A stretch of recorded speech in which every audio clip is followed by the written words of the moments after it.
오픈한 지 10년 된 방문요양기관 대표님도 무서워하는 것, 오픈한 지 단 1일차부터 준비해야 하는 것 무엇일까요? 바로 환수 대응. 오늘은 환수가 일어나는 이유와 대응 방법에 대해서 이야기하겠습니다. 창업하시기 전에 대표님들과 혹시 우리 기관에도 조사가 나올까? 만약 나온다면 어떻게 해야 되지? 준비는 어떻게 해야 할까? 이런 걱정 때문에 밤잠을 설치고 계신 모든 원장님들, 오늘 영상 하나면 현지조사에 대한 모든 걱정이 해결됩니다. 마지막까지 꼭 보세요. 그리고 영상 보시기 전에 구독 안 하고 보시는 분들이 많더라고요. 70%예요. 구독 꼭 눌러주시고 보세요. 먼저 방문요양 환수가 왜 일어나는지 말씀을 드릴게요. 일반적으로 현지조사 때문에 환수가 일어나는데요. 환수를 당하지 않으려면 현지조사가 정확히 무엇인지 아셔야 합니다. 많은 분들이 현지조사는 처벌을 위한 단속이라고 생각을 하시는데, 사실 본 목적은 돈을 뺏기 위한 것만은 아닙니다.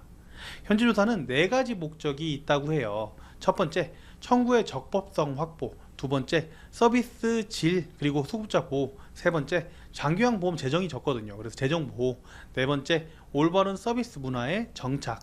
즉, 제대로 청구하고 제대로 운영하고 있는 기관이라면 전혀 두려워할 필요가 없는 거예요. 현지조사의 종류를 나름대로 저희가 정리를 좀 해봤는데요. 첫 번째, 정기조사.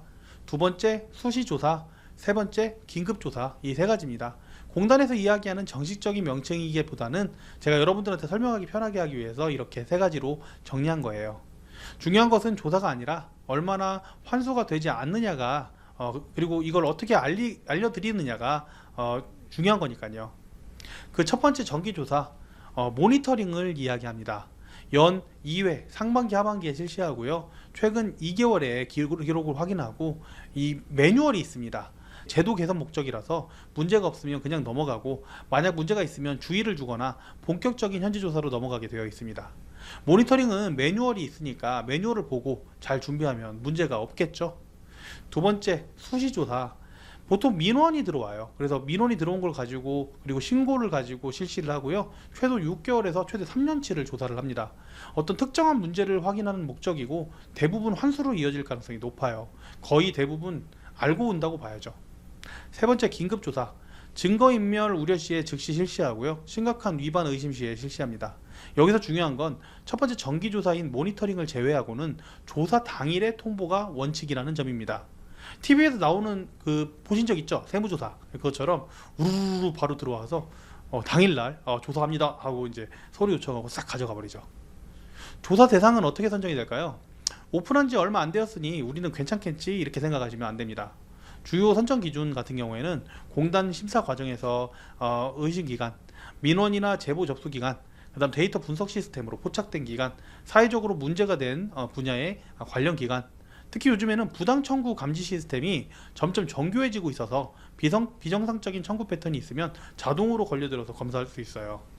최근 1년 내 조사를 받았다고 해서 안전한 것도 아닙니다. 새로운 문제가 의심되면 언제든 다시 조사받을 수 있어요. 여러분들한테 겁주려고 걱정하시라고 이런 이야기 하는 거 아니죠? 그러니까 걱정만 하실 필요 없습니다.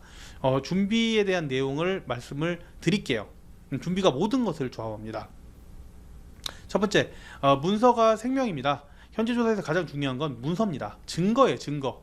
조사관들이 확인하는 서류가 정말 많아요. 대표적으로는 기관 운영, 인사관리 관련 수급자 기록이죠. 이 중에서 하나라도 빠지거나 뭔가 이렇게 딱딱 맞지 않고 부정확하면 문제가 생기는 겁니다.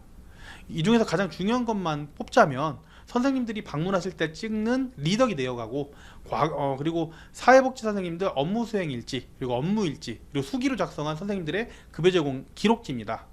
급여 제공 기록지와 리더기 내역은 어르신들의 서비스 내역을 확인할 수 있고요.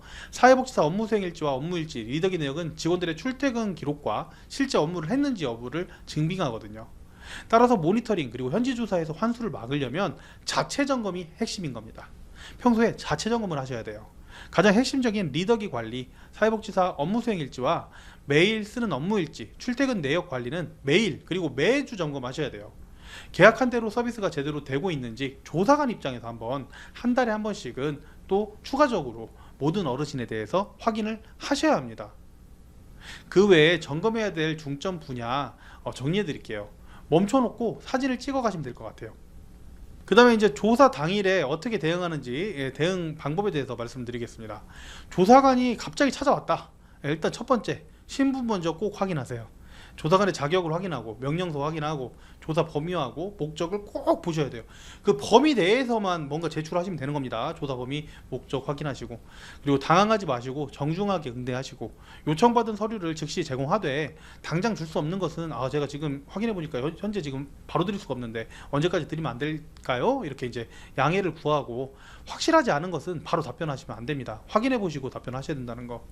그래서 답변 같은 경우에는 질문에 정확하고 간결하게 답변하고, 모르는 것은 솔직히 모른다고 표현하세요. 그리고 필요시에는 관련 서류를 참조해서 설명을 하시고요. 서류를 보시면서. 그리고 면담 시 주의해야 될 게 있습니다. 웬만하면 진실만 이야기하시고요. 침착하고 전문적인 태도를 유지하시고, 우리 기관의 장점과 열심히 했다는 이런 노력도 어필을 하세요. 대신에 거짓말 같은 부분하고 과장, 그리고 감정적인 반응, 막 항의, 압박 이런 것들을 가지고 해결되지 않아요. 그렇게 웬만하면 하지 마세요. 정말 중요한 거는 이겁니다. 확인서. 조사 마지막에 확인서를 작성하라고 해요. 여기 진짜 중요합니다. 확인서는 조사 결과를 요약해서 문서로 가져오고 향후 처분의 근거 자료로 사용이 돼요. 그렇기 때문에 뭔가 이렇게 불리한 내용이 너무 적혀 있다 그러면은 서명 전에 반드시 꼼꼼히 검토하고 필요하다면 전문가한테 확인을 해야겠다라고 이야기하시고 그 다음 사인하셔야 돼요. 사실과 다른 부분이 있다면 즉시 지적하고 서명을 거부할 권리도 있습니다. 그리고 이 부분이 진짜로 우리한테 불리하게 작용해서 나중에 환수로 가는 경우가 많다는 거 꼭 아셔야 돼요. 다시 이제 앞으로 돌아가 봅시다. 현재 조사는 정기조사, 수지조사, 긴급조사가 있다고 말씀드렸는데요. 사실 민원이 들어와서 하는 조사는 우리가 피하려고 해도 어쩔 수 없이 환수로 가는 경우가 대부분이에요. 그럼 어떻게 해야 될까요? 모니터링 단계에서 제대로 준비하는 것이 좋겠죠. 뭔가 문제가 있다면 바로 그 자진신고하고, 모니터링 단계에서 문제가 생기기 전에 작은 문제들을 최대한 끝내버리는 게 좋아요. 넘어가지 않게끔 하는 거죠. 문제를 크게 만들 필요가 없는 겁니다. 특히 모니터링 단계는 저희 국회에서 한 번씩 영상으로 다뤄드리잖아요. 매뉴얼을. 그렇죠? 또 다뤄드릴게요. 올라오는 영상만 알림을 설정을 해두셔도 충분히 잘 할 수 있을 거예요. 구독하고 알림 설정하는 거 어렵지 않죠? 평소에 성실하게 운영하고 철저히 준비한다면 여러분들 현지조사는 전혀 무서운 게 아닙니다. 현지조사의 핵심은 미리미리 준비하는 것입니다. 완벽한 서류 관리부터 정기적인 자체 점검, 그 다음에 지속적인 직원 교육, 성실한 기관 운영, 이 네 가지만 지키시면 어떤 조사가 와도 당당하게 언제든 확인하라고 대응할 수 있어요. 여러분들 기관이 수급자들에게 최고의 서비스를 제공하는 모범기관이 되기를 바랍니다. 돈을 버는 것만큼 지키는 것도 굉장히 중요해요. 아까도 말씀드렸지만 현지조사 앞에서 방어를 할 수 있는 모니터링에 대해서 더 궁금하신 분들을 위해서 추후 모니터링 최신 버전 한 번 더 다루도록 하겠습니다. 구독, 좋아요 잊지 마시고요. 그리고 이 부분에 대해서 공부할 수 있는 네이버 국회어 카페 링크 고정 댓글에 남겨둘 테니까 클릭하셔서 가입하세요. 감사합니다. 저는 국회어 천천박사였습니다.